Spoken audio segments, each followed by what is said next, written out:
Lo dijo en la primera hora.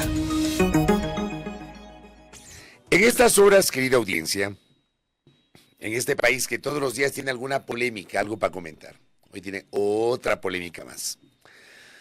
Tiene que ver con que para esta jornada el Pleno de la Asamblea Nacional va a analizar un paquete de reformas al Código Orgánico Integral Penal.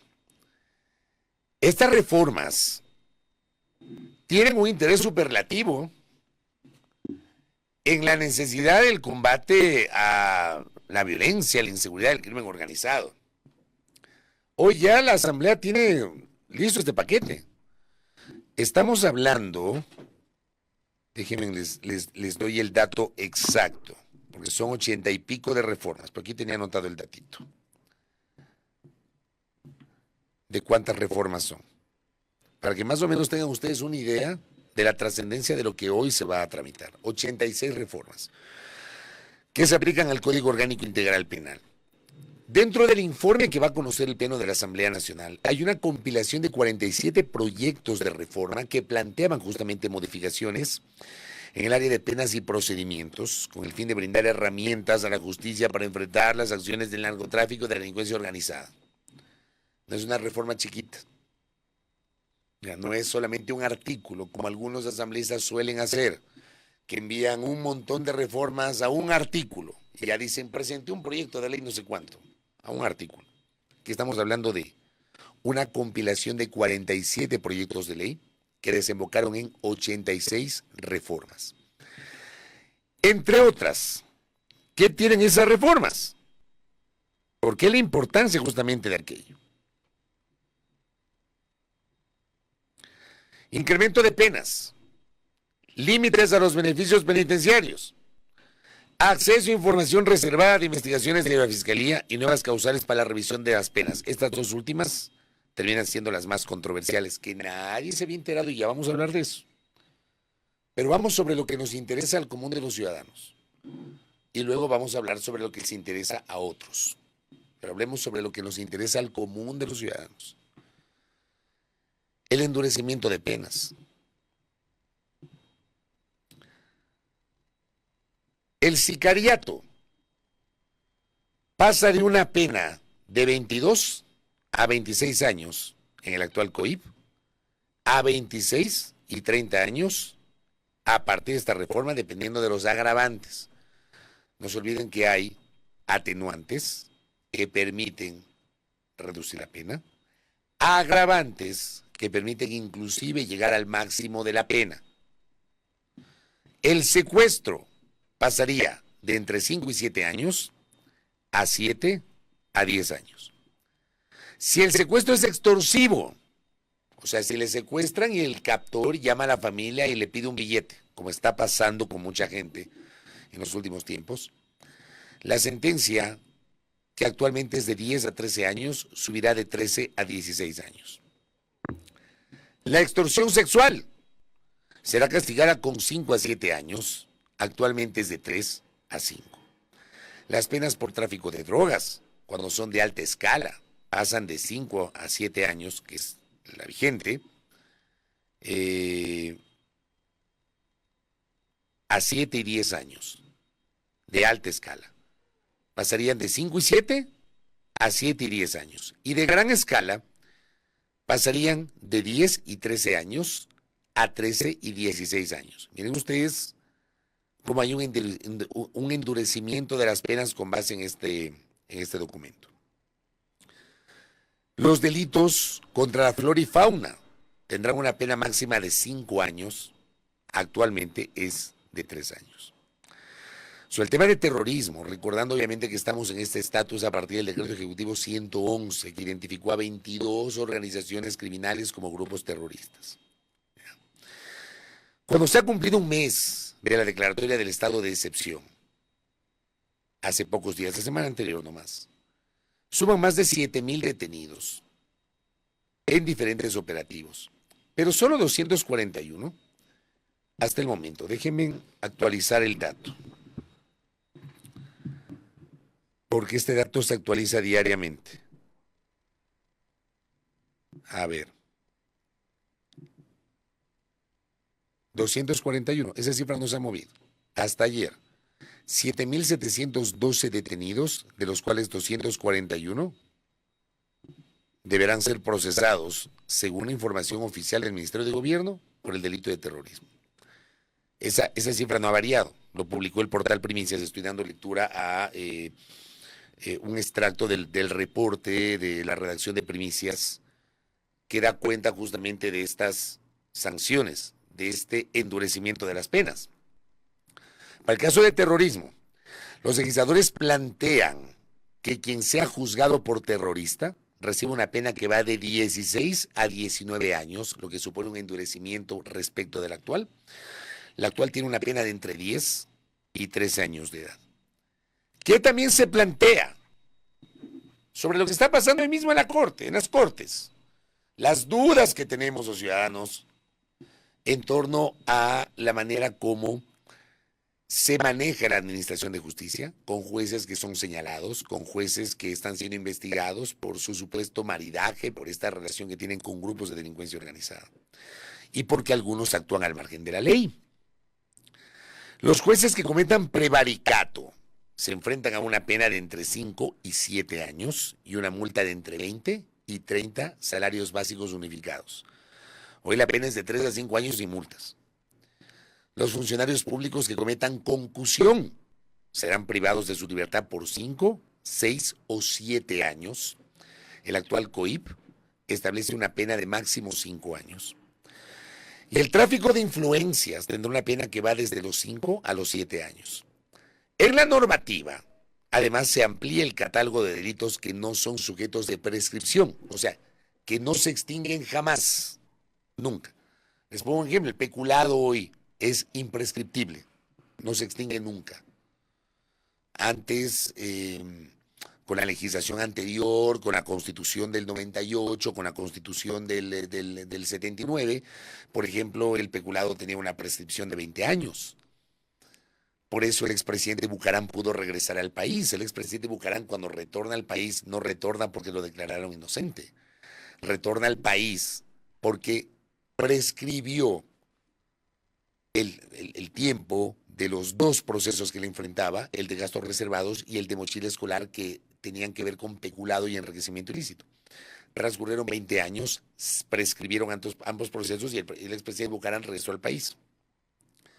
Acá se amplía el catálogo de delitos que no son sujetos a prescripción. Por ejemplo, la extorsión, el tráfico de drogas de alta y gran escala, el terrorismo, entre otros. Además, los extranjeros que sean sentenciados por delitos cuya sentencia supera los 5 años de cárcel, una vez cumplida la pena, serán expulsados y quedan prohibidos de retornar al territorio ecuatoriano por 20 años, el doble de lo que se establece actualmente en el Código Orgánico Integral Penal. Todo esto está para el debate, para la discusión, para el conocimiento de ustedes. Yo les apuesto, sin pretender ser adivino, ni estar en la cabeza de todos y cada uno de ustedes, estoy convencidísimo que muchos de ustedes, que muchos de nosotros desconocíamos esto que acabo de leer. Desconocíamos. Y básicamente el debate de las últimas 48 horas se ha centrado en esta incorporación entre gallos y medianoche. Y eso, lamentablemente, tenemos que repudiarlo. Entre gallos y medianoche. De una normativa ahí que pretende, obviamente, poner en el ojo del huracán la posibilidad de acceder a los recursos de revisión o la reserva de las investigaciones. Acá lo dice Primicias. Estos dos temas, que parece que inclusive los legisladores ni se habían enterado, que me llama la atención, ¿no? Hay legisladores que son parte de la Comisión de Justicia que ayer saltaron, que no están de acuerdo, pero son parte de la Comisión de Justicia y votaron. Porque de lo que yo conozco, el informe fue aprobado con unanimidad de 9 legisladores. ¿Y cómo es que a la vuelta de la esquina aparecen y dicen, no, con eso no estamos de acuerdo? ¿Por qué no lo denunciaron antes?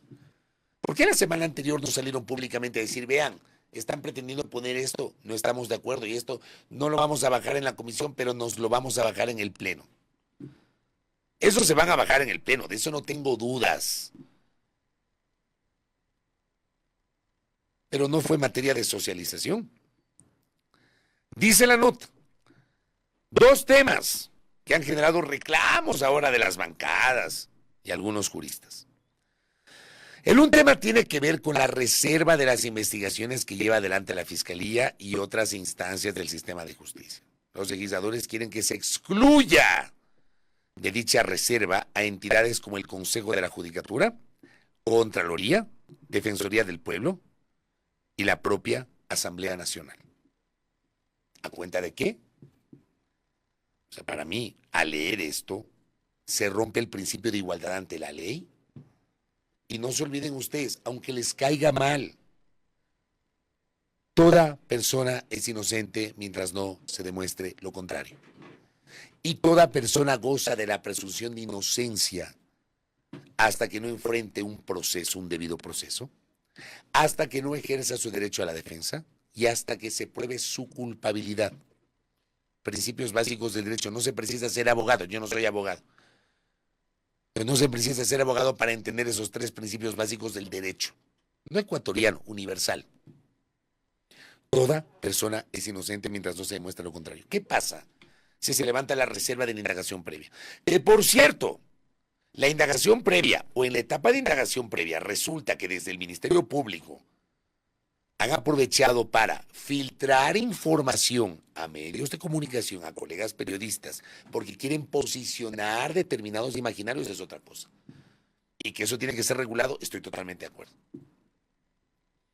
Porque aquí el principio de reserva de la investigación se respeta dependiendo de la conveniencia.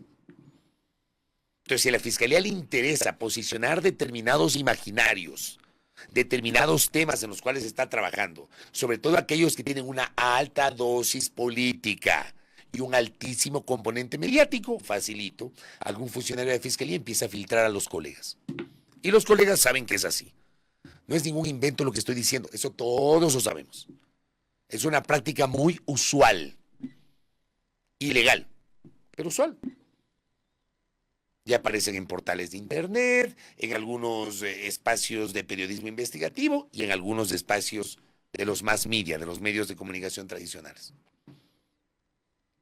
Pero, por Dios, o sea, yo no creo que hay que atentar el derecho a la defensa, ¿no? ¿Ah? Y el otro tema, que es el más controversial, se busca incluir una nueva causal para solicitar recursos de revisión. El asambleísta de Revolución Ciudadana José Agualzaca, dice la nota de Primicias, plantea que los pronunciamientos de entidades de derechos humanos adscritos al sistema interamericano o al sistema de Naciones Unidas deban ser considerados como fundamentos legales válidos para la revisión judicial de las sentencias en el Ecuador, cosa que no está contemplada en la actual normativa penal. Pongamos el extracto del artículo, por favor, en la pantalla, para quienes me siguen a través de Facebook y de YouTube en la transmisión. Este es el extracto del articulado, artículo 658, procedencia, y lo que está con la bolita roja. Que digamos, esa es la captura de pantalla que se viralizó ayer en varias cuentas. El número 5, en situaciones donde la Corte Interamericana de los Derechos Humanos o comités de derechos humanos de las Naciones Unidas en su calidad de entidades internacionales, cuyas decisiones son vinculantes para la República del Ecuador en virtud de los tratados internacionales ratificados por el Estado, identifiquen violaciones a los derechos humanos o errores en el debido proceso en sentencias condenatorias, estas decisiones, pronunciamientos o recomendaciones serán consideradas como fundamentos legales válidos para la revisión judicial de las sentencias en el Ecuador. Esto ha levantado un ruido tremendo. ¿Qué dice la comunidad jurídica? ¿Qué dicen algunos abogados? Ramiro García, que lo vamos a tener más tarde acá. Tratan de colar una causal de revisión penal en la que informes de comités de derechos humanos que no son órganos jurisdiccionales tengan el mismo peso y efecto que sentencias de la Corte Interamericana de Derechos Humanos. Una barbaridad con dedicatoria. ¿Qué dice José Chalco Salgado? Reforma al COIP, vergüenza. Quieren que investigación previa de fiscalía, que es reservada por tanto campanero, se entrega a la Asamblea y otros cómplices. Lo peor, buscan que el recurso de revisión penal pase de corregir errores de hecho a satisfacer a bandas y bandidos. Jorge Luis Mazón. No se pueden, sáquele nomás el documento. Gracias, don Rubén. No se pueden reformar las leyes a la carta. La reforma que quita reserva a las investigaciones previas parece directamente pensada para favorecer al narco. Y la del recurso de revisión para un expresidente y prófugo de la justicia. María Dolores Miño. Para que opere un recurso de revisión se requiere presentar hechos nuevos, un informe de la Comisión Interamericana de los Derechos Humanos, la CIDH, o una sentencia de la Corte Interamericana de los Derechos Humanos. No caracteriza un hecho nuevo, sino una valoración de los mismos hechos desde el derecho internacional.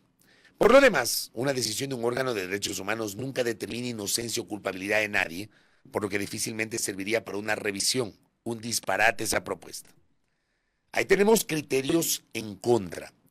¿Qué me dice el jurista Juan Pablo Albán, a quien le envío un abrazo? Cada mañana nos honra con la sintonía. Me dice, esta ya es una causal de revisión en países como Colombia. Entiendo que se refiere, doctor, al tema de la revisión, ¿verdad?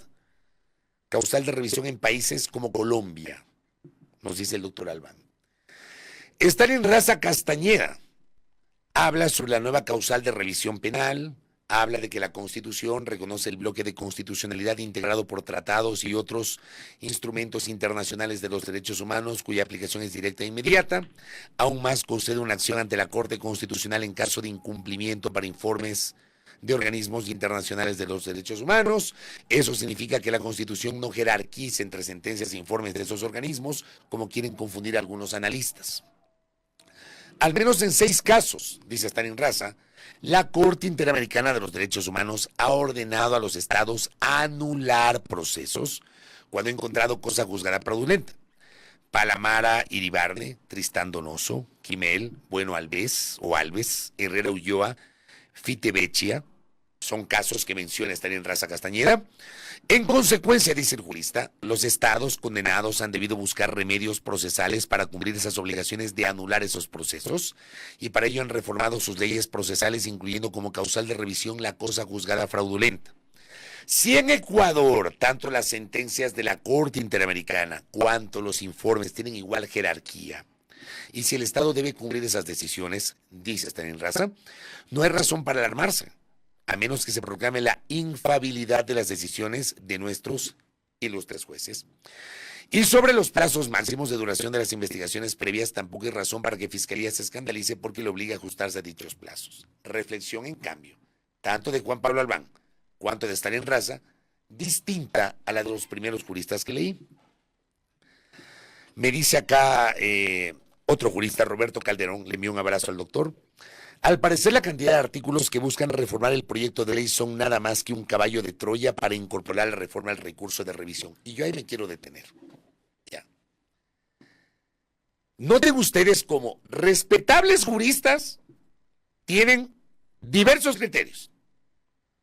Por un lado tenemos a Ramiro García Falconi, a José Chalco Salgado, a Jorge Luis Mazón, a María Dolores Miño, con una posición muy cuestionadora sobre esta reforma. Por otro lado tenemos al doctor Juan Pablo Albán o al doctor Stalin Raza, que mencionan experiencias internacionales para esto. Mi pregunta es, y esta pregunta la traslado a los miembros de la Comisión de Justicia en la Asamblea, ¿no les parece a ustedes que en lugar de pretender meter esa reforma camuflada en un paquete de 86 artículos, de un convenio de 47 propuestas de reforma legal, debieron haberla sacado y exponerla para un amplio debate nacional para incluso poder entender? Vamos a suponer que tienen razón, tomando los argumentos de Stalin Raza de Juan Pablo Albán Alén Castro. Tienen razón. ¿No les parece que lo transparente era sacar esa reforma y tratarla de modo individual, transparentarnos lo que se quería hacer y no camuflarla en un paquete en donde hay un montón de temas absolutamente trascendentes, muy importantes, que merecen ser debatidos?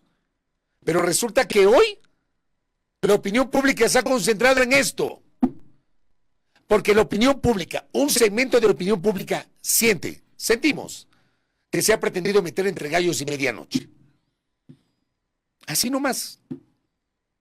Porque es probable que hay que ponerse a la par de otras legislaciones.